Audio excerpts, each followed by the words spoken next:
ও তুমি? হ্যাঁ আসলাম একটু তোমার সাথে মনের কথা বলতে। চলো একটু বসি। বসতে দিতে তো তোমাকে একদম ইচ্ছে করে না, তাও যখন ঢুকেই পড়েছো বসে পড়ো। তুমি বসতে না বললেও আমি বসবো। আমি তো জানি তোমার মনটা একটু খারাপ, তাই তোমার কাটা ঘরে একটু নুনের ছিটে দিতে আসলাম, যাতে তোমার মনটা একটু বেশি খারাপ হয়ে যায়। আমি তো জানি তুমি ওই করতেই এসেছো, তা তুমি কাটা ঘায়ে নুনের ছিটে দিলে আমিও কি তোমায় ছেড়ে কথা বলবো? আমিও দিব।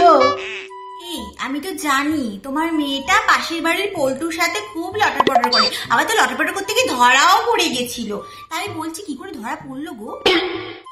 তা পড়েছে, যেরকম তোমার মেয়েটা ধরা পড়তে পড়তে থেকে গেল তেমনি ধরা পড়েছে। আমি তো জানি তুমি সেই জন্যই কথা শোনাতে এসছো। আরে দিদি তুমি এত মন খারাপ করছো কেন? মন খারাপ করো না, এবারে ধমকে দিয়েছো, দ্বিতীয়বার ও আর কিছু করবে না।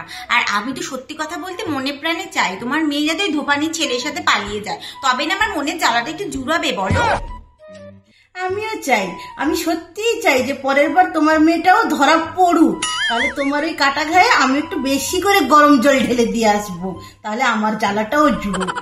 তোমার এই মনের ইচ্ছে ঠাকুর যেন কোনোদিন পূরণ না করে। শকুনের অভিশাপে কি আর গরু মরে কখনো? রান্না বান্না কাজকর্মের তো কোনো বালাই নেই, একখান শাড়ি পরো, পরে এর বাড়ি ওর বাড়ি ঘুরে বেড়াও, পাড়ায় হাঁড়ির খবর জোগাড় করো আর ঝগড়া লাগাও, এই তো তোমার কাজ। লজ্জা শরম লাগে না? লজ্জা সরম সেগুলো আবার কি? যেগুলো খায় না মাথায় দেয়, ওসব থাকলে কি আর পাড়ায় পাড়ায় আমি ঘুরে বেড়াতাম, না এর বাড়ি ওর বাড়ি খবর নিয়ে বেড়াতাম? এই যে তোমার বর তোমাকে প্রত্যেক সপ্তাহে সপ্তাহে শপিং করাতে নিয়ে যাচ্ছে, নতুন নতুন শাড়ি কিনে দিচ্ছে, গয়না কিনে দিচ্ছে, সেগুলো দেখে আমার গা পিত্তি জ্বলে যাবে না? সেগুলো দেখে তোমার গা পিত্তি জ্বলে। আমার বর আমাকে যেমন এনে দেয় না, কিছু এনে দেয় না, বললেও এনে দেয় না, সেই জন্য তো তুমি আমাকে কথাগুলো শোনালে বলো। বোঝাই তো সব, এই জন্যই তো আমি তোমাকে আরো দেখাই, যাতে তুমি জ্বলে পুড়ে ছারখার হয়ে যাও। আমায় দেখি কি হবে ভাই? তুমি বরঞ্চ তোমার বর আর তোমার মেয়ের দিকে নজর দাও।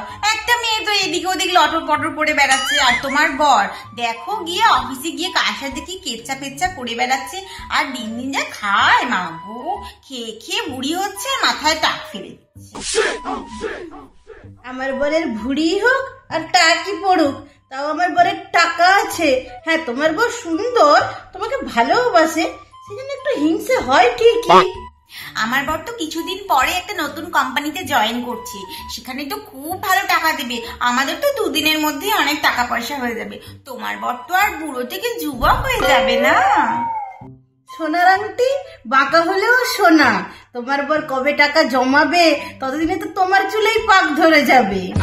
বাংলায় একটা প্রবাদ আছে, শুনেছো নিশ্চয়ই, পুরনো চাল ভাতে বাড়ে, জমিয়ে জমিয়ে তো বিন্দু থেকে সিন্ধু হয়, তাই না? যাবো তুমি এসব কথা বাদ দাও তো, কথায় কথা বাড়ি। আমি বরঞ্চ এখন যাই, আমাকে আরো দুটো বাড়ি যেতে হবে, সেখানে গিয়ে আগুন লাগাতে হবে। হ্যাঁ যাও তো, যাও যাও দেখি। বাবা ভগবান করুন তুমি যেন আর এমুখ কোনোদিন না হও। কি যে বলো না তুমি, ভগবানও চাইবে আর আমিও আসবো। আমার যখনই তোমাকে কথা শোনানোর ইচ্ছা হবে আমি ঠিক দৌড়ে চলে আসবো তোমার বাড়িতে, ঠিক আছে?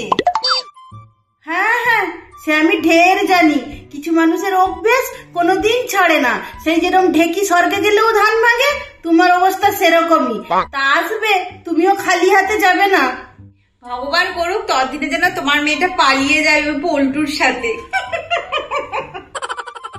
Same to you.